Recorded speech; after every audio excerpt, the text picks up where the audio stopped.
Pardon me while I have a strange interlude.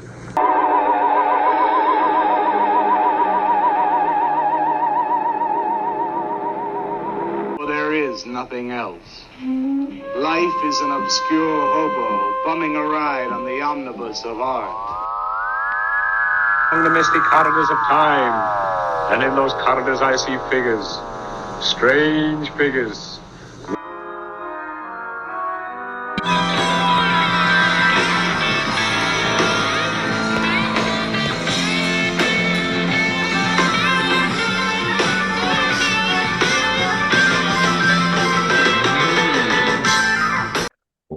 Welcome back, my friends, to the AP Strange Show. I am your host, AP Strange. This is my show, and tonight's show is brought to you by Auntie M's Twister Moving Services. If you need your house moved, call up Auntie M's Twister Moving Services because it will literally move your house from one place to another. We're not talking about moving all the stuff that's in the house, although if the stuff in the house is currently in the house, it will be moved along with the house.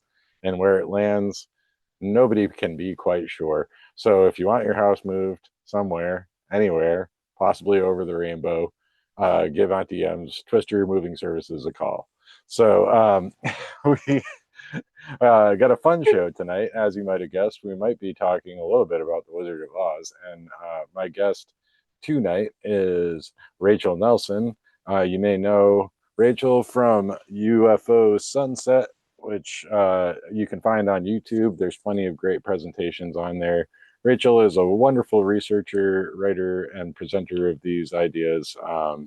Always has a great perspective that is refreshing to me to see because it's not the same old UFO stuff. So welcome to the show, Rachel. Thank you for having me, and thank you for lying like that for me. I really need, I really needed that. No lies detected. I do think that since I've been aware of your work, like it is refreshing because you always have this kind of almost artistic, kind of poetic, and also like based in the natural world kind of viewpoint on things that always plays at the numinous edges of the UFO stuff without necessarily relying on high weirdness of like UFO accounts. It's like a really cool um like artsy scientific way of looking at things. Thank you. I think that's I really appreciate that because I feel like it's a pretty good description of kind of what how I approach it, I guess. I don't know. Yeah, yeah. Well, I find it refreshing, and I think if I have listeners that haven't checked out any of your presentations before, particularly your extensive work with balloons, Oh God. which may come into play tonight. Yeah. And full disclosure, Rachel was kind enough to have me on UFO Sunset. We did talk some balloons when I was on there as well. But That's true. Yeah. yeah, yeah, good stuff. Um, I guess like before we really jump in with any Wizard of Oz stuff, like what was where did your interest in UFO stuff begin? I'm kind of curious. Um, well, it started when I was very young. I when I was I first really got interested in paranormal type stuff when I was probably like 4 years old or something. One of my earliest memories is being in Fort Dix, New Jersey, and looking up the Jersey Devil in the library. Huh, Which, I don't even think that I was fully like literate at that point in time. right. And I don't mean to make it sound like I'm like a really heavy reader because full disclosure, I'm not. But that's when I first got interested in that, and then I quickly got pretty interested in Loch Ness Monster. I remember having um nightmares when I was very young. Uh, um, and those had a huge influence on my psyche. And but a couple of them, one of them was like a giant squid like emerging from a swimming pool and like grabbing people. And then there was another one where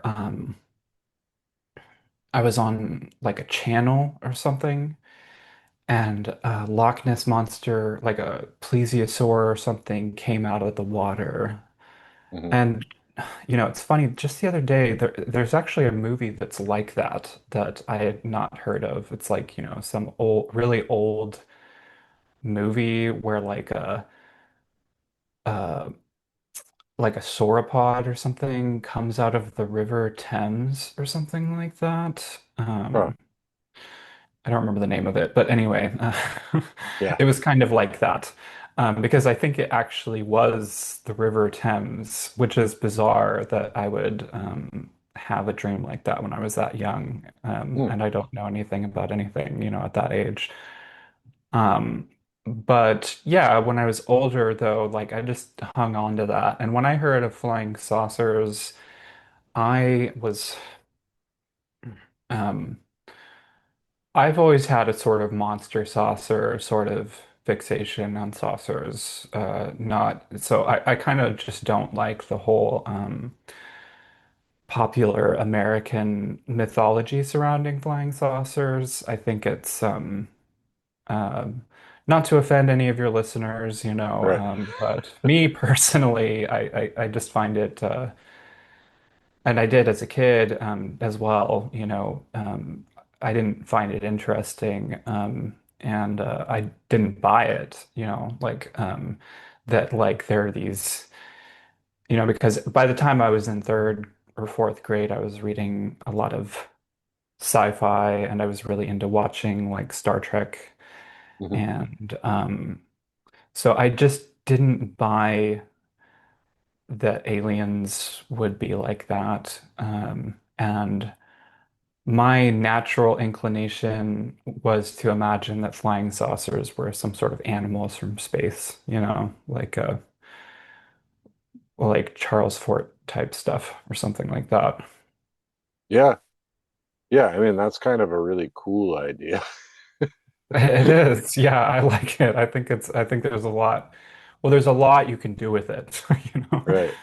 But it's also, if that was the real case, that would be so much more interesting to study, and um, but like the popular sort of American mythos surrounding flying saucers, it seems it's very human centric and it's very kind of woo, I guess. Right. Yeah. Well, I guess you and I are similar in on two counts there because I also had nightmares about plesiosaurs and It's cephalopods when I was a kid. awesome. I had one where there was like a kind of a small-ish plesiosaur that came out of a lake, and like my dog ran up and barked at it, and I was like terrified that it was going to kill my dog. Oh. And then I ended up reading a case about an Irish lake monster much later that was exactly like that. And I was like, wow, weird. Um, Yeah. and then also just I always found the idea of especially aliens that look like us, but any kind of alien really traveling here from another planet to be kind of far fetched. But Mhm. but I think it probably took a lot longer before I was ever thinking of large organisms in the sky. But I Yeah. do love that concept. Um, Hmm. Yeah. so you say that you got into sci-fi pretty young. What about fantasy? Because how far back does like Oz or any fantasy work go for you? Well, I read The Hobbit, when I was really young, but I didn't get into fantasy. My brother was really into fantasy, and I thought it was stupid. I don't now, but but I was really into the sci-fi stuff. It seemed a lot cooler to me when I was at that age. Yeah. I had no idea when I was a child that I would get so much into like the supernatural and stuff like that. But so the Wizard of Oz, like it didn't really I mean, I liked the movie, you know. Actually, you know what? What got me into Oz initially was probably the Return to Oz, the movie from the 80s with Veruza Right. Balk, the Disney movie. Yeah, Um, Firuza Balk as Dorothy. I think that was her first role, right? Her first I'm major not role. sh I'm not sure, but she's really young in it. Yeah. Yeah. Like she's Dorothy's age, like basically in that movie, where um, why is the very famous actress that played Dorothy in the original movie Oh, is Judy older? Garland. Judy Yeah. Garland, yes. I Yeah. can't believe I spaced on her name. It's so embarrassing. But I mean, I don't claim to be an Oz expert, It's more of for me, it's more of like a spiritual thing, I think. That there are elements of the myth that really, really click for me. And the first sort of experience I had of that was watching Return to Oz, because in that movie, it has Ozma, and Ozma's and Dorothy's relationship with each other is really interesting, even though it's very brief.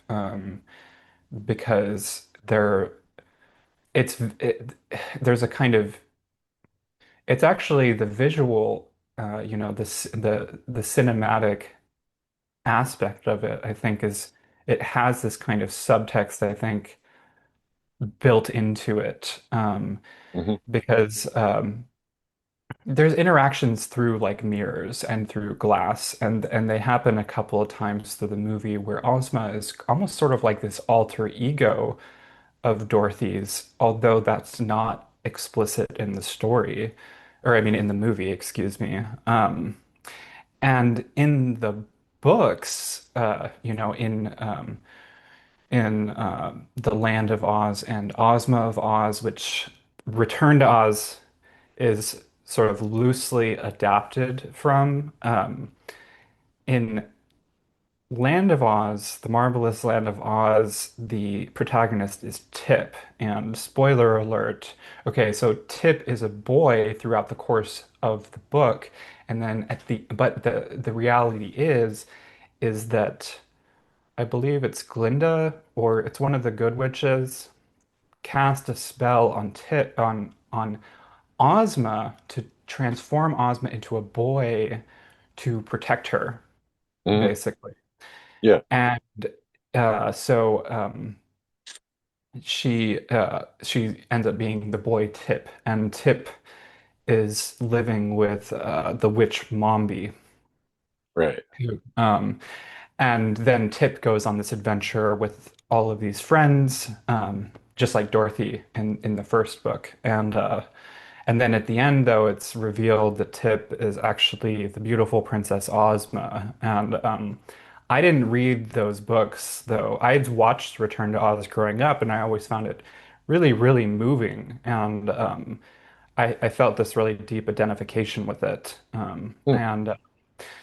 And when I was in my 20s, I got like a really, really nice copy of The Wizard of Oz somewhere. I think I probably bought it at Powell's or at like a used bookstore in Vancouver or something like that. And it was a reprint of like one of the early editions. It had, all of the really nice, colorful, like in color illustrations. Yeah. And it was just such a cool book, when I read it, like, it's funny that like I read it in my 20s, but it's a kid's book, but like there's so much cool stuff in there that you don't even see in the movie. Like there's Right. like this like land of people that are made out of puzzle pieces, and then if they get scared, then they like all like explode and fall apart, and then there's like this land where everything's porcelain, like everyone's made of china. Yeah. And yeah, I just really loved it. And so I ended up reading a bunch of the Oz books, and that's like how I discovered this kind of what I would call a trans narrative going on, around like this one of the main protagonists in the later books. Um, Yeah. and I Yeah. think that And like, yeah. it's pretty cool. And I think a lot of people, maybe if they're only familiar with the original Wizard of Oz movie and like Wicked, might not even really know about Ozma all that much. I'm not Mhm. familiar with Wicked all that much, so I don't know if Ozma plays into that at all, but I assume not, right? Yeah, I watched the first movie. I never read the books, and I don't have anything against the books or anything. It just never really interested me or appealed to me because I think that the original books are really great. They don't need an alternate, they don't need to be flipped around like a fractured fairy tale because it already is kind of a fractured fairy tale, I think, to a certain extent, like because he was creating. L. Frank Baum, he was creating like a new sort of American fairy tale, and I mean, I don't idolize people, so much as I am affected by work, or like like with like scientific work, it's like like does the evidence support um, the conclusions, and or like with art, is it does it move me, and like how what sorts of things can I use from that? I'm Yeah, sort of my approach to the death of the author is sort of like Project Paperclip. right. Like, Yeah, okay, yeah, I get it. These are Nazis, but at the same time, like right. the We got some information rockets is out of it. not them. Like the Yeah, science isn't them. That's objective. It's not subjective. And my version of Oz isn't necessarily, in fact, I'm sure it's not Baum's version because he probably has like racist stuff in there that I didn't see before or something like that because I don't know, he might have been racist. I don't know. But but I the certainly have thing. come across some things that he wrote, not for Oz, but for, I think he was writing for newspapers or magazines prior to that, and had written Mhm. some kind of fairly racist things. But Mhm.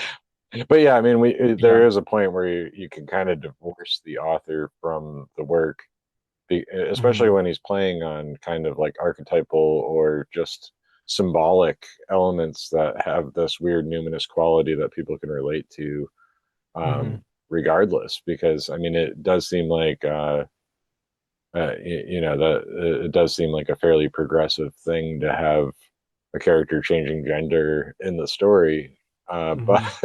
but on the other Yeah. hand, he may also have had racist views. So like, it's not like one excuses the other or balances it out. But Yeah, yeah, for yeah, sure. but people are But yeah, complicated. Yeah, and it it's is complicated, yeah, right. because the thing is like he was very much a part of the American project. Like he was kind of a predecessor to Walt Disney in a lot of ways because he built his own studio, like his own film studio company where he made movies, and he was sure to like make all sorts of play and radio and silent movie adaptations of The Wizard of Oz. So he created this kind of simulation, just like what Walt Disney was trying to do, basically, just like create this sort of utopia, sort of. And but and that's problematic, I think, too. And I don't know exactly why. I haven't worked it out in my head, but I don't like America, but I'm an American. Right. And but there's also the thing is that I think what really draws me to those stories the most is the fact that it is a um, very feminist world because the characters who are doing everything are generally women. I mean, there are some male villains like the Gnome King, but even a lot of the villains, like the Wicked Witch of the West, or uh, the Witch Mombi, or General Ginger, like they're all women, and all of the protagonists are women, and so Tip, he I think it's really cool that he like subverts this narrative of there being this, boy hero, by having it turn out, oh, actually, it was a girl all along. I think that's kind of brilliant, honestly, Yeah. for I the mean, time. yeah. And I mean, it wouldn't really surprise me if like the publisher was saying, "Oh, why don't you do the same thing but with a boy this time?" And he was like, "All right, like hold my beer," like He definitely catered to stuff too. Like he would get letters from fans, and he'd be like, okay, well, I'll just like throw all of the characters in because everyone wants to see this character and that character again. And right. then it becomes sort of like a parade of characters. Yeah. That- Well, there was a point where he wrote like a final Oz story, right? And then Mhm. everybody was peppering him with letters to bring it back, so he had to make up a reason that it came back. Um, Mhm. and that was interesting to me because at that point, it's I think the end of the book said that the Oz was now beyond being contacted from Earth, but then like he from our reality, and then Mhm. he started doing the radio plays, which is where he was in radio contact with Oz, and that's where that comes from.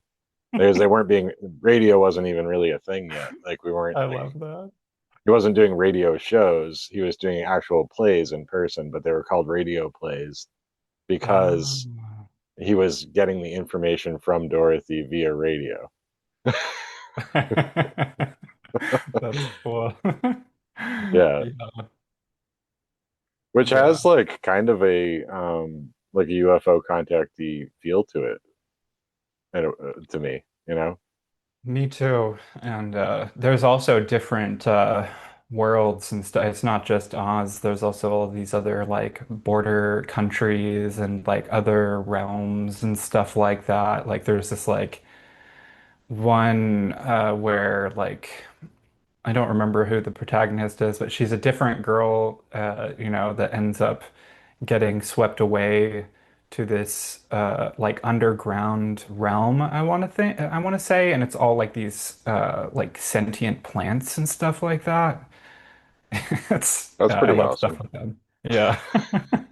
I Yeah. want to hang And out yeah. with sentient plants in the underground. No, there's a band name, Sentient Plants with the Underground. Yes. That's our new band, Rachel. All right. Okay. Yeah, let's do that. Interview over. Just kidding. Yeah, and yeah, I also have to just like point out too that he was like it's not that like an accident that his books are feminist because he was actually heavily influenced by Matilda Joslyn Gage, who was a very radical feminist who was also his mother-in-law. And um, so her ideas were much more modern than a lot of other feminists at the time because she was extremely critical of the church. She was critical of the temperance movement. And she was very critical of the patriarchy in the way that we think of that now, like of the institutions of church and state being formulated around this oppression of women. Yeah. So. Yeah, Um, and that's where Dorothy gets her last name from, right? well, I don't know if that's true because it's Gage and not Gale, but maybe, I don't know. Oh, I thought you said Gage. Yeah, well, Dorothy's name is Gale, Oh, Dorothy right, Gale. right. Yeah, so it Yeah, could be like maybe he just changed a letter or something. yeah. I feel like I had heard that somewhere, but I guess that could be apocryphal. And that's the problem is that like Hmm. because the images and the story of Wizard of Oz and the associated stories resonate with people in so many different ways that you end up seeing a lot of interpretations, especially online, and not necessarily true or based on anything other than somebody's interpretation of it. So it gets confusing, right? Like I'm sure you've Yeah. seen some of these where people will like spin some kind of thing out of it that never was meant to be, and sometimes like have thin arguments that they claim are based on fact or something that Baum had said at Mhm. some point. Yeah, history is a weird thing because I'm not a historian, not like Jeff Knox, but Yeah. but history is it's a telling of a story. It's never just a recounting of facts. There's always an element of interpretation there. Right. Mhm. Yeah, because I guess the story I had heard at one point was that there was like a baby on his wife's in his wife's family that had died, like like early on, either died in childbirth or very small, and that Mhm. they had based the character Dorothy on her, and they changed it from Gage to Gale or something like that. And it was Oh, supposed to be like his way of creating a narrative for this little girl to have continued in some way. But I don't know if that's true at all. This is something I read once, and I'm like, I've never come across it again in other readings of it. So I don't know if somebody just made that up or if that was just somebody's interpretation of it. interesting. Yeah, like I said, I'm not an expert. I'm not a historian. Right, I did read a biography of L. Frank Baum, but it was like back when I was reading the Oz books, which was like a million years ago. right. So, like back then, Homo erectus was still around. Jesus Yeah. Christ. But yeah, I'm gonna have to look into that. That sounds um, well, I hope that it's not true, kind of for their sake, but it happened so long ago, I guess. Yeah, because I it's don't know. weird. It's kind of weird and sad, but also kind of sweet in a way It is very sweet, yeah, for sure. Yeah. because there's this whole idea that in Oz nothing ever dies, right?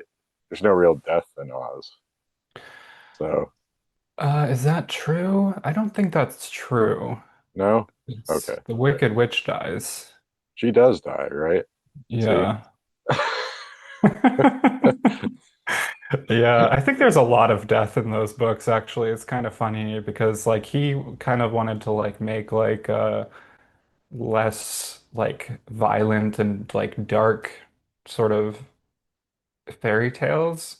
hmm But the Oz books can get pretty dark. And there's actually like I remember there's a In Praise of Shadows like YouTube video essay that's all about the return to Oz and how he argues that it's a horror basically. And hmm it's a pretty good argument, because but then he's also talking about Baum and like talking about his old Oz movies, hmm and being like, oh, these have to be horror movies.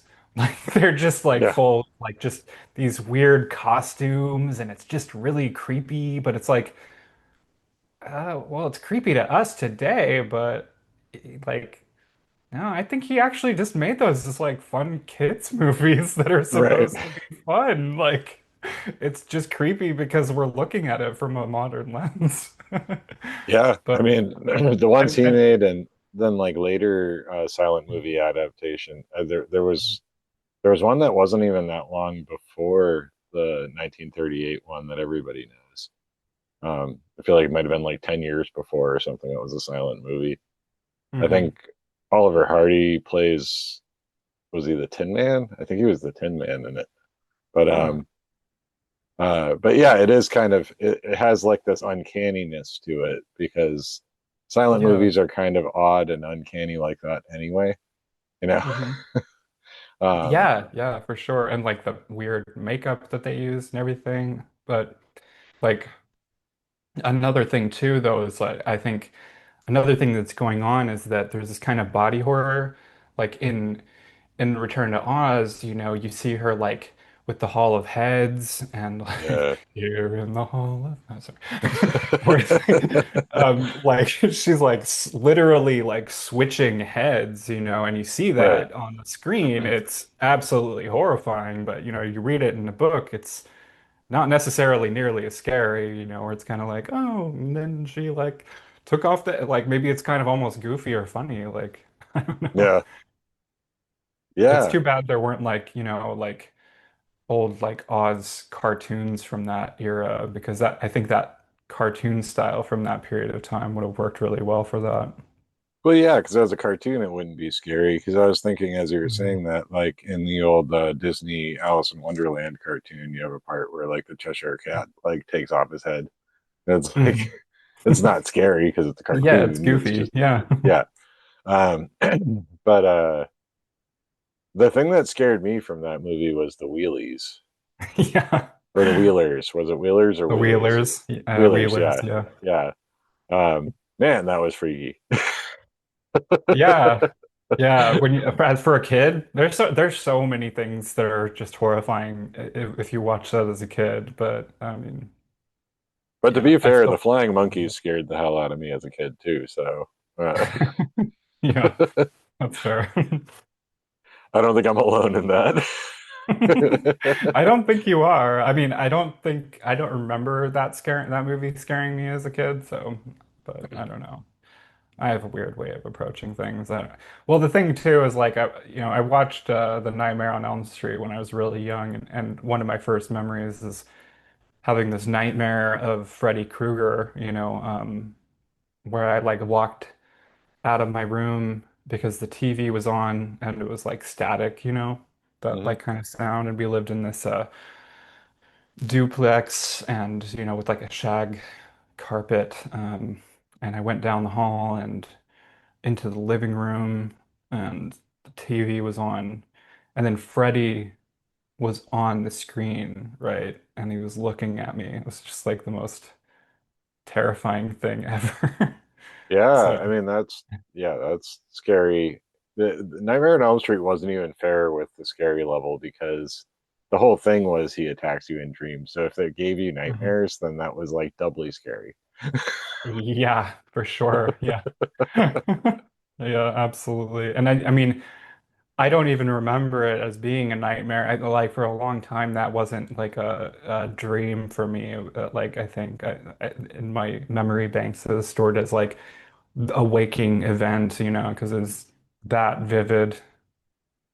Yeah, Um, well, it obscures the lines between the dream and reality, you know, is mhm, what they do with those movies. mhm. And also Wizard of Oz, because I mean, Wizard of Oz has the classic "it was all a dream" ending, you know. True. Yeah. Yeah. Which isn't in the books. In the books, it's all real. Right. But and in Return to Oz too, it's really interesting. So, funny story, I actually got to do a like a writing workshop in high school because I was going to this art magnet in high school in Vancouver, Washington, and I got to have a workshop with Gil Dennis, the screenwriter of Return to Oz. So that was my first experience, and probably, well, that was 90% of my experience with screenwriting was Wow, this week long. But it was really cool because I got to meet Gil Dennis, who wrote one of my favorite movies. that's And amazing. may he rest in peace. I think he passed away last year or something like that. But Oh, wow. Yeah. And the thing about Return is that it's this really weird adaptation because it's not an adaptation, it's not a sequel to the previous movie, and it's not really like it's adapted from two of the books. And so like it's not really the story doesn't follow from the movie, but they did steal elements from the movie. So it kind of is. So it's this weird it takes place in this weird kind of wave function of a like everything everywhere all at once realm, Yeah. where it pulls elements from the movie, it pulls elements from the book, it kind of just makes stuff up. And so the ruby slippers are, there because they have to kind of be there. They can't, because in the book they're not ruby, Silver. they're silver. Yeah, that's right. Yeah. And so they also pulled that sort of um, dream aspect to it.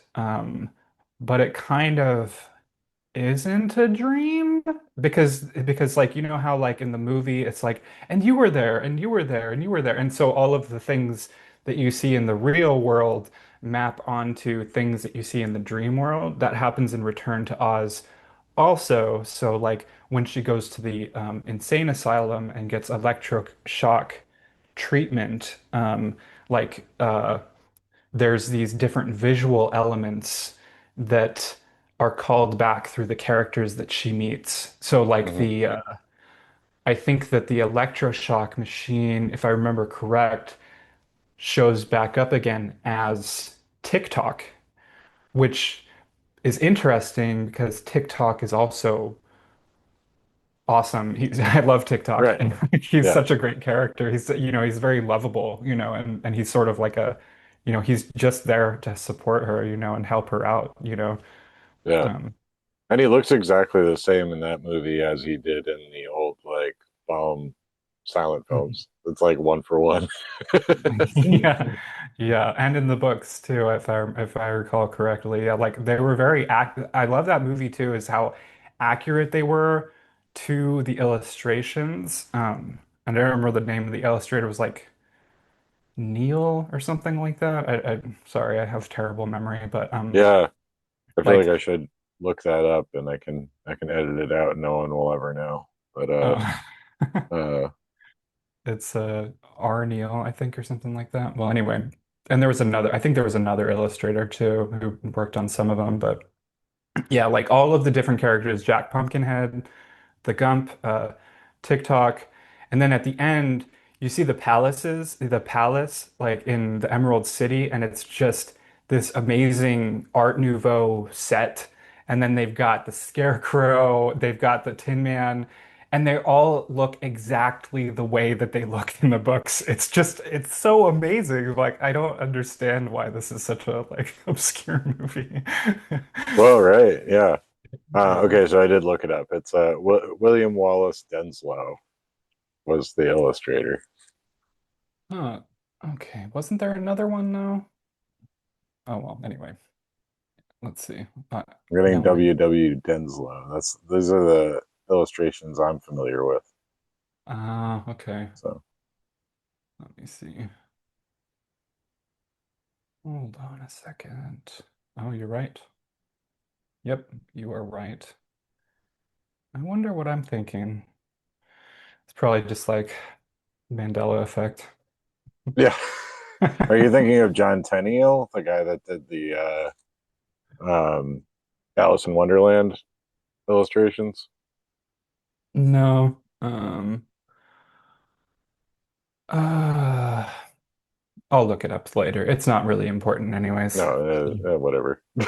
It is, you're right though. You're right. It is Denslow that did like the really iconic illustrations, yeah. Yeah. I had a novelization of the Return to Oz movie as a kid. I remember reading that. Like, Whoa, yeah, that's crazy. Yeah, that's a weird book for sure. You'd think that they would not have made something like that because I kind of feel like Disney just kind of like they wanted to just sweep it under the carpet or something. Well, it probably was released right when the movie came out, and then like, Yeah, that's yeah, part of yeah. yeah. That's Because there cool. was a novelization to like every movie that came out in the 80s, I'm pretty sure. Yeah, I every haven't single read one. many of them, but I'm given to understand that they often have just batshit crazy stuff in them about like giving backstories to things that aren't in the movie because they need to fill pages. Yeah, for sure. Yeah, I remember yeah reading some of the E.T. novel, and it was like, but I think some of the they throw a lot of stuff in there that's not in the movie, but was in like the production notes or something like that, because he's like this million-year-old botanist who like Yeah. goes around like so cool. Well, I think like in the novelization for Gremlins, like they try to explain Mogwai as being like aliens too, or something Uh, makes sense. like Yeah, but because I those books only existed to actually to make like an extra buck off of the IP or whatever if they could. So yeah, for sure. they didn't matter in the grand scheme of things. So they could write whatever the hell they wanted in those. But I distinctly remember it too. It's like it had a picture of the Gump on it, which is like the bed with Uh-huh. um the moose head on it. Yeah, well, the gump is the name of the that like species or whatever. It's not actually a moose. It's like a kind of animal called a gump, I guess. Okay, yeah, it looked like a moose though. Yes, it does look Yeah, like a moose. Yeah, for right. sure. Um, yeah, sorry. I don't have anything to say. That's okay. Yeah. Um, but getting back to Ozma and UFO connections, it always kind of struck me that like one of the SETI projects was Project Ozma. It was named after Ozma from Oz, like Frank Yeah. Drake's like satellite array for trying to contact other planets. So Yeah, and I recently learned of something called the Ozma paradox, which is this problem in astrophysics, I guess. And unfortunately, I don't remember exactly what it is, but I think it's basically like it's called the Ozma problem. yeah, Um, and so what the Ozma problem is basically it has to do with symmetry. And it's basically since everything like is supposed to be able to like in physics um uh it's hard to explain, but it has to do with like chirality and like symmetry in time and basically like how um yeah, I can't explain it. I'm not a physicist, but it is a thing in physics. yeah. Well, I'm looking at it right now, but yeah, I'm not going to be able to. It seems like it's related to Project Ozma, though. Yeah, it might be actually. Yeah. Um, According to Wikipedia, the Ozma problem poses a problem that Gardner claims would arise if Earth should ever enter into communication with life on another planet through Project Ozma. This is the problem of how to communicate the Um, meaning of left and right, where two communicants are conditionally not allowed to view any object in common. Right. yes. Yes. See, that makes a lot of sense to me because um, I feel like you see this sometimes where, especially in like UFO the contactee things and hypnotically regressed retrievals of UFO occupant encounters. Well, they'll be like, oh, our planet is to the left of this constellation over here, and it's like, what does that even mean when you're out in space? There's no like, it really depends. Like if that's like a couple light years away, a little bit of a different perspective will mean that left doesn't mean anything anymore. You know? Yeah. Yeah, I had difficulty wrapping my head around it, and it's just something I'd have to spend some time with to actually really understand well enough to talk about it, I think. Yeah. Well, I have faith in you. I think you'll figure it out. So Okay, thank you. And there's also, of course, bringing it back to UFOs, there's the Ozma fact, or excuse me, the Oz factor, right. not directly connected to Ozma, but it's the Oz factor, and that's this thing that Jenny Randall's identified, which is this thing that goes on in a lot of high strangeness experiences where it's kind of like you get separated from the world and like everything's really quiet, there's nobody around, and it's almost like you enter this other dimension or something, or this other, not dimension, that's the wrong word, but like another realm or something like um Yeah. sort of like You're not in the upside Kansas down, but anymore. you're not in Kansas. Yeah, exactly. Yeah, and famously coined by Jenny Randalls. Yep. Yeah. Have you ever experienced the Oz factor or the Oz effect?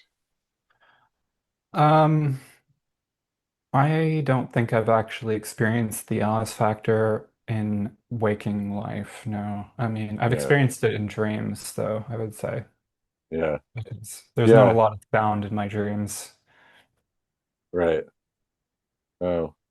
Well, yeah, I mean, I think people do tend to play a little, and I'm guilty of this too, play a little bit fast and loose with what the Oz factor is, which Yeah. is fine. I mean, it's like everybody's experience is valuable, and how Yeah, they want yeah. to define it is as long as you're specific, Um, hmm like I feel like I have in some ways where all of a sudden it just everything takes on a weird kind of pall. Mm. I've had that happen before.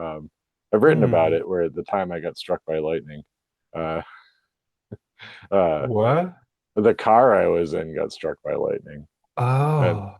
it was the strangest thing because I was at an intersection in Worcester, in the south end of Main Street, and famously not a terribly quiet place. Um, but it all of a sudden got really quiet, and everybody on all four sides of the intersection had a red light, and there was no crosswalk signal going or anything, and everybody was sitting for kind of an inordinately long period of time, and there were no clouds in the sky until all of a sudden it seemed like clouds just came out of everywhere and converged directly on top of the intersection, like black clouds. And then there was a huge crash and a flash, and we heard a popping sound come from the outside of the car. I felt like all the hair stand up on my arms, and then the cloud dispersed and the light turned green. Jesus Christ, that is highly strange. It really Yeah. is. So, But the Oz great. factor part of it to me was just that for the weirdly long amount of time that everybody was stuck at a red light, normally somebody gets impatient, starts beeping the horn, or like somebody that's waiting is blasting their radio, or you hear stuff from people walking down the street. But it was almost like everybody was in a trance for a second, just like totally cool sitting there. And it felt long enough that people should have been getting irritated, or there should have been some noise, like even a dog barking somewhere, or like That's, traffic from the yeah, nearby highway. It was just like really strange. that is very strange. Yeah, it's the Tempestari. I added again. Yeah. Goddamn Magonians.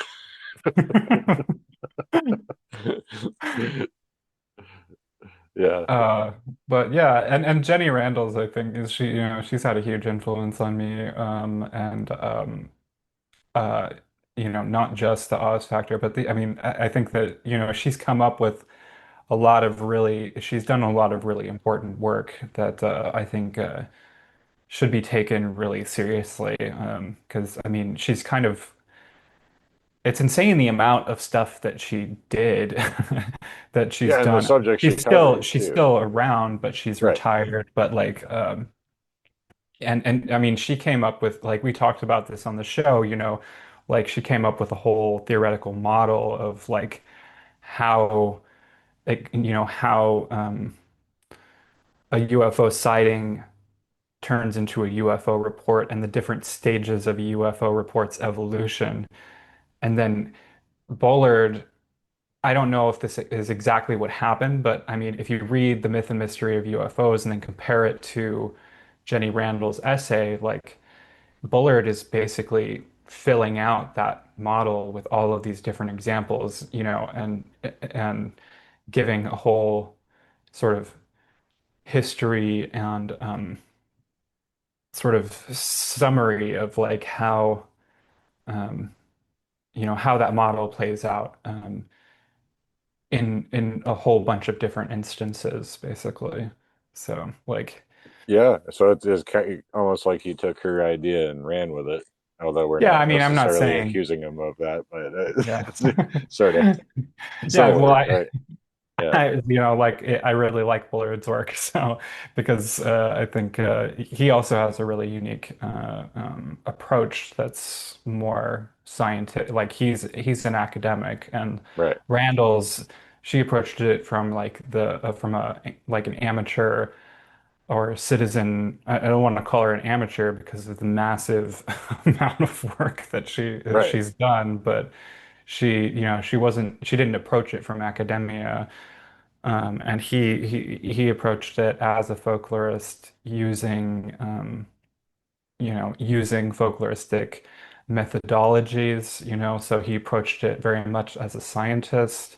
And um, yeah, and yeah, I respect that a lot. Yeah. Yeah. But And I think he's still around too, and I think he's actually supposed to be publishing a new book eventually. So. cool. Yeah. Yeah. But in regard to Randall's, I mean, she is. I I think among people that know, she's adequately celebrated, but I feel like she doesn't get enough Mhm. attention sometimes because a lot of other people Mhm. get so much of it. Yeah, And it's not just absolutely. UFOs. She covered a lot of topics, Yeah, for sure. Yeah, time no, she storms talks. and Hmm. spontaneous combustion and yeah, like all kinds of stuff. Absolutely. Yeah, Yeah, yeah. That's the thing, is that a lot of yeah, the paraweird. I think Erica Lukes has talked about this, and I really agree that the paraweird communities tend to be very, especially UFOs. Tend to be very male centric, even though there are people like Jenny Randles and like Coral Lorenzen and Druffel, and there are a lot of other women, Linda Moulton Howe, of course, but like, she's kind of crazy, but she was great back in the day, though. I always loved hearing her yeah. interviewed places and stuff. And yeah, Yeah. I mean, yeah, yeah. I think you gotta respect like the kind of work that she's put in, but and I feel like she's been pretty manipulated a lot, which is too yeah. bad. I But feel like I have to set the record straight on her because somebody accused me after one of the episodes. It was the one where we were talking about 80s ufology. mhm. Accused us of talking smack about Linda Moulton Howe, and I'm like, are you kidding? We were all saying we always liked hearing her on Coast to Coast and stuff. Like we that was the whole point. We were saying we liked her. We generally like her. Everything against her. So I'm setting the record straight Yeah. right now. Yeah. Yeah. Well, well, maybe Uh, people can give me shit for yeah. calling Well, her I mean, crazy. yeah, I don't believe. I don't agree with her on everything, but I Hmm. appreciate the effort she put in, like, Yeah, no, I respect the effort she puts in too. yeah, I just yeah, that whole kind of domain, it stresses me out and I don't like being around it. Like a lot of the people that I hang out with online that are into this kind of stuff are also like around they're parapolitical people, right, and the reason for that is just because parapolitics is really, really important to understand, but it's not the kind of stuff that I want to do because I'm not good at that kind of stuff. And I mean, it's just not what interests me, but it is uh-huh, really, really important, especially nowadays when parapolitics is basically mainstream now. Yeah, right, everything's parapolitics now, basically. yeah, So, yeah. yeah. And I mean, it's just generally good to recognize people for good work too. Beyond That's that, true. That's yeah, true. That's true. Yeah. And yeah, that's a good, yeah, you're right. You're right. yeah. I'm sorry. I'm sorry, LMH fans.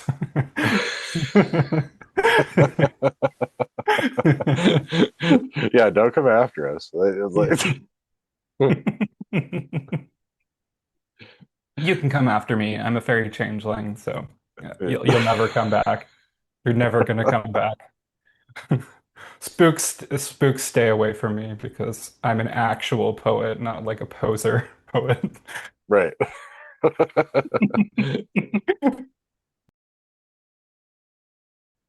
Well, here's something I wanted to bring up. I wanted to make sure I brought up before, while we were talking is, are you familiar with the invisible Inzi of Oz? Uh, sounds familiar, but I don't really know, This is a pretty cool remember. one. I only know about it because I came across it in a very old issue of Fate magazine, where there Hmm. was a pair of kids that essentially wrote their own Oz story using an Ouija board. Oh, whoa. Yeah. Sounds awesome. I love that.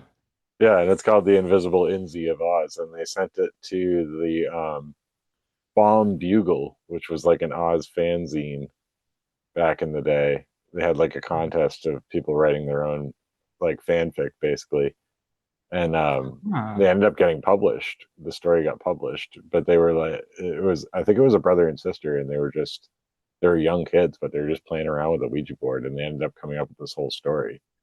And That's L. Frank Baum's wife, I guess, was still alive at the time, hmm and hmm she said it was like it had the spirit of L. Frank Baum's Oz to it, so it's like actually considered canon.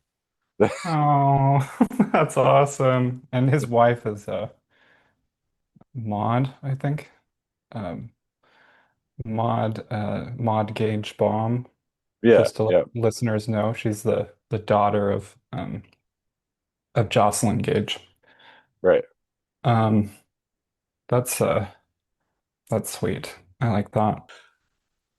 So I do think that like there's a psychical element to Wizard of Oz though, and like it has this kind of like subliminal effect that seems to permeate a lot of not only pop culture but just kind of our reference points because everybody knows the symbols and everybody knows the story, right? So I feel like Hmm it's something that just kind of suffuses like the popular consciousness, hmm um, and little touch points that are always there whether we like notice them or not. You really have to like kind of think about it to point hmm them out. hmm um yeah, I don't know. I don't know how you would feel about that, but it's kind of that numinous quality of Oz that makes it kind of real in a way. Yeah, yeah. Well, I'm I kind of have that that's sort of how I see things, that I think that nothing's, really real in terms of human experience, not in like an objective sense. So like you have like what Stephanie Quick would describe as meat space. I'm not sure where she gets that term from, but I think it's a good term because you have like, this world that's just stuff, like rocks and water and like little things and And stuff, meat. yeah, and meat, yeah, Yeah. exactly, and Hot dogs. hot dogs, yeah. And yeah, but like, to a hot dog's just a hot dog. There's nothing like phallic about it, you don't feel like weird or like, like putting it in your mouth or like turned on or anything like that, like if you're a hot dog, it's just like, hey, I'm a cylindrical object. I have nothing to think about it or experience, and Right. there's no Hot dogs aren't, value. yeah, hot dogs aren't even funny to hot dogs. Like, Yeah, I know. it's just normal. Like, but to us, right, like a hot dog is worthy of veneration. There's this augustness to like so like we have these, we have qualia, we have experiences, we have feelings, and like we interpret things in systems of symbols and all of this stuff. And that kind of it does come out of this meat space in some way. I think that I have this kind of view of, the soul as being not not just a Platonic ideal, and also not just like reducible to just physical complexity. I don't think it's like just you know what I'm saying? Like I don't think I think that the body and the mind are two sides of the same coin kind of thing. Yeah. Because, like when you look at other animals that we wouldn't traditionally think of as conscious, like I kind of want to put air quotes around that because we don't really even know what consciousness is like for other species for the most part, like except Mhm. for species that we can actually interpret their behavior, in a realistic way, like dogs and cats and, crows and stuff like that. But like, if you're talking about a butterfly, it's really hard to understand what a butterfly's experience is like, but it has some sort of experience. And, like I was just reading about, there's this really fascinating research going on right now. Into butterfly memory. Basically, there's a researcher named Margaret Weiss, and she's working with like this kid in Japan, like Hmm. studying butterfly memory, and basically what they do is they expose like caterpillars to like chemicals, to and then those chemicals are like associated with some sort of bad stimulus or something like that. And then they see if the butterfly remembers that after metamorphosis. And so like their research suggests that basically like um, that butterflies can form memories when they're caterpillars. But not Huh. only that, but that they can pass memories from generation to generation. So it's like that's freaking crazy. Like Yeah. butterflies are able to interpret their environment, um, and then form memories off of that. And then those memories can be inherited through some mechanism, maybe like epigenetics or something like that. Hmm. Um, but anyway, that's kind of a tangent, but like there's semiotics in nature. Uh, between different species of, fairly simple animals, by which I mean animals that have simple nervous systems, as well as like plants and other types of life forms, right? That they, Hmm. they receive signals from the environment, and those signals can be false signals. So like, you have like these like animals that look like other animals, and then the animals that eat those animals will misinterpret that and be like, oh, that's a predator that I should avoid, and that kind of thing. Hmm. So I think there's this bizarre relationship between meat space and our sort of psychic space. And but at the same time, though, it's weird though because all the psychic stuff is kind of made up. And like it doesn't mean it's not important. It just means it doesn't have the kind of reality that some people would like it to have. I think that ghosts are real in the same sense that we are real, but what that means is that we're kind of fake, or we're kind of, maybe the right word would be made up. Like we're Yeah, made we're up. less real than we think we are. Yeah. Yeah, yeah, yeah. And so Um, I think, yeah, so like the Wizard of Oz was completely made up from whole cloth, in L. Frank Baum's mind, but it speaks to this deeper fundamental level of his soul and how he's influenced by the people around him, and the society that he was living in, and also other fairy tales and mythologies, and then that ends up speaking to me, and it ha share and so it runs very deep into me, and it becomes a part of me basically. But then yeah, I just sort of like, well, I know this is made up, and so I can just throw out this stuff and just keep the stuff that's important to me. yeah, yeah. I mean, that's a really good way to sum it all up. It's I like to say just because it's made up doesn't mean it isn't real. Hmm. But Hmm. Hmm. but Yeah, also like, I think, like it's not that, like things don't matter.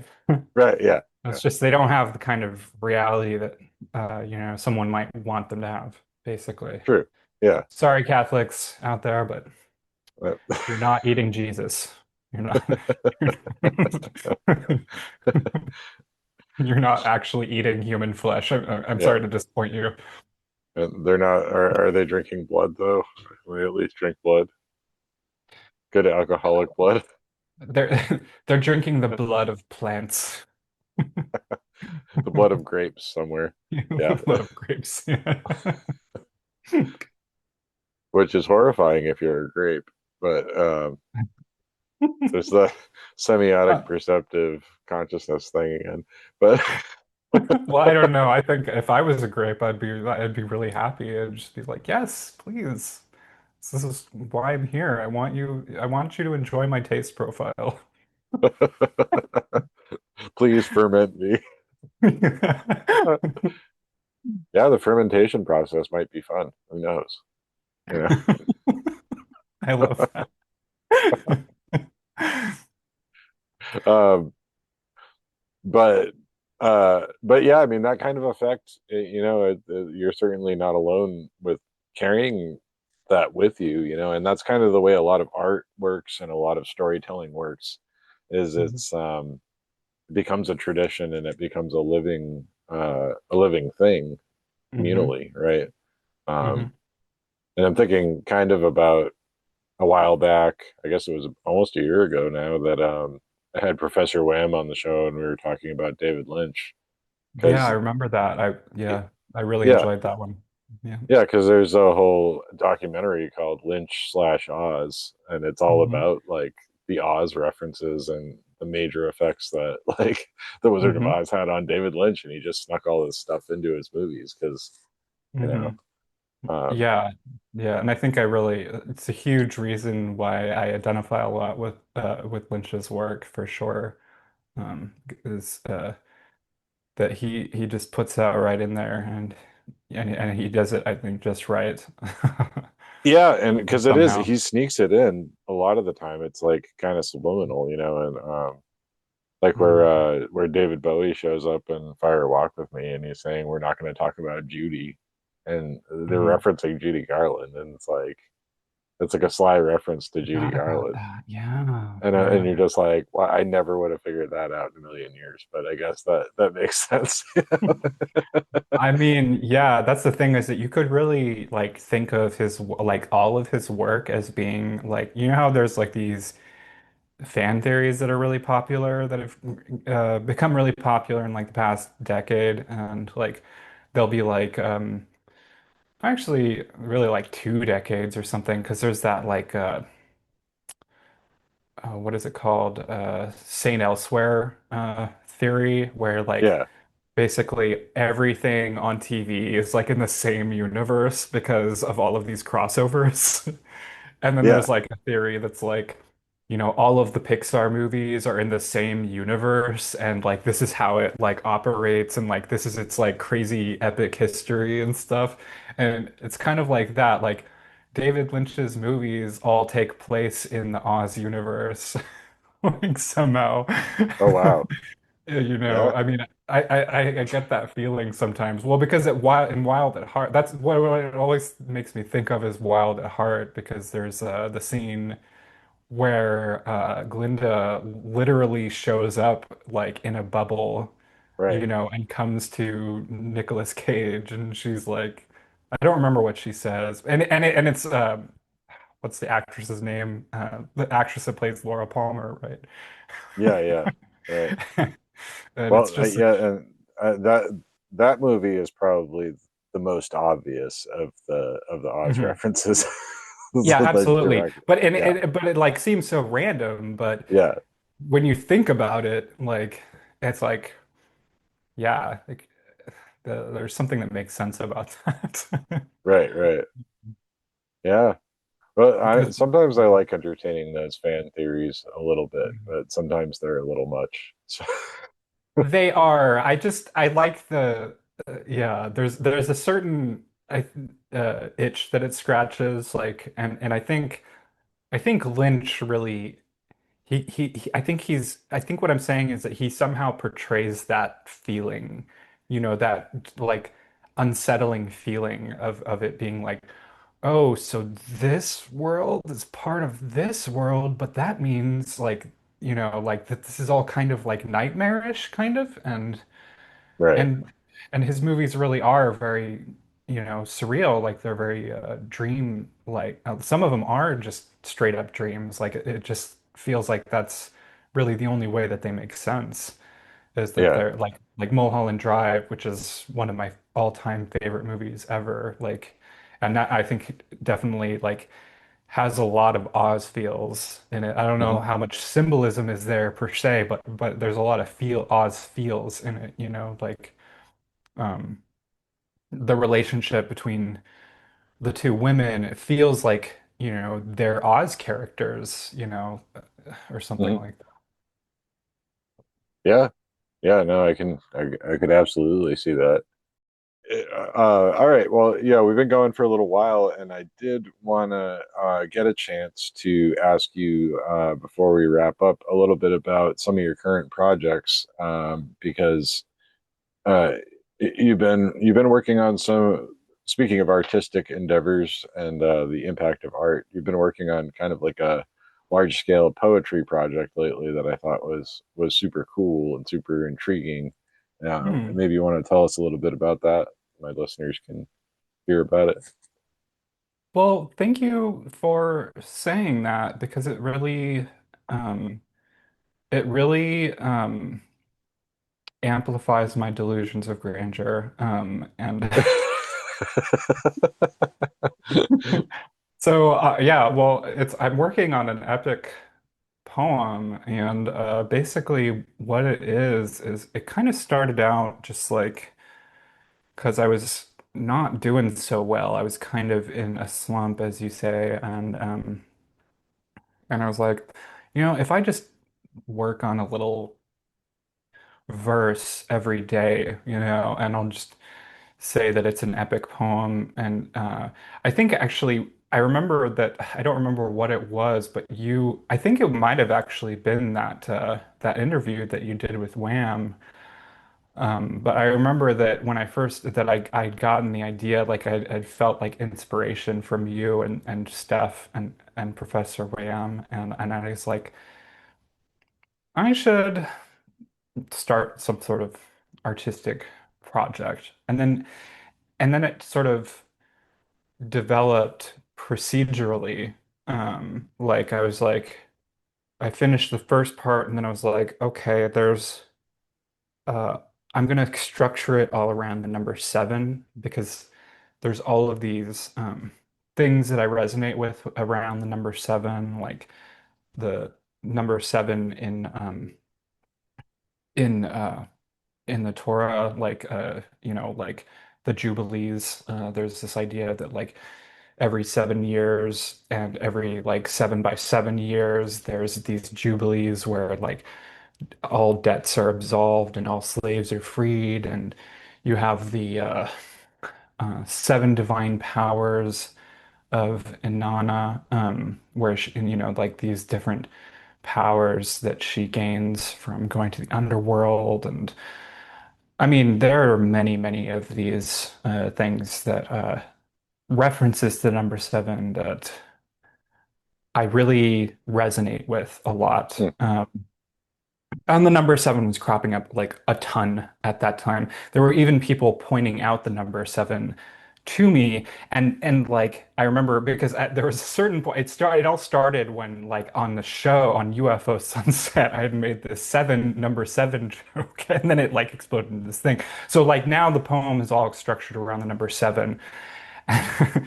And so then like I was like, okay, now I'll make it into like an epic narrative where it's like this, character going on a pilgrimage. And the whole idea, of course, like the whole premise, the original premise is that it was going to be an epic UFO poem. And that is what it is at its core. It's really about UFOs and my love for UFOs and the ontology and semiotics of UFOs on like this very expressionistic level. And so I started, it turned into a narrative, and then I realized that I could do this thing where I just, because I've always wanted to do this. I've been working a lot with poetry for a very long time and with text, with prose poetry, interstitially. Like I used to have this old blog that was not serious, and but I spent every single day for a year composing verse in different media. So like um, spoken word, just like different types of verse as well. Visual poetry was a big thing for me at that time. And so this is turning into kind of like it's like about 5 or 6 years ago, I was like, I think what I want to do is I want to get really involved in online sort of co-opting co-opting this idea of content, and then I would gradually go offline and do all of my work offline. And so this was at a point when I started the epic poem, then I was like, okay, so I wasn't feeling happy about my work, and it had kind of fallen off. And then, but as I kept doing this, I took several breaks, but then once I got really into it, then it started to explode, and it started to balloon, but in a good way, Yeah. if that's possible. And so, like every single part of the poem, right? So, like, there's seven parts, and they're each 49 verses. Yes, 49 verses. So.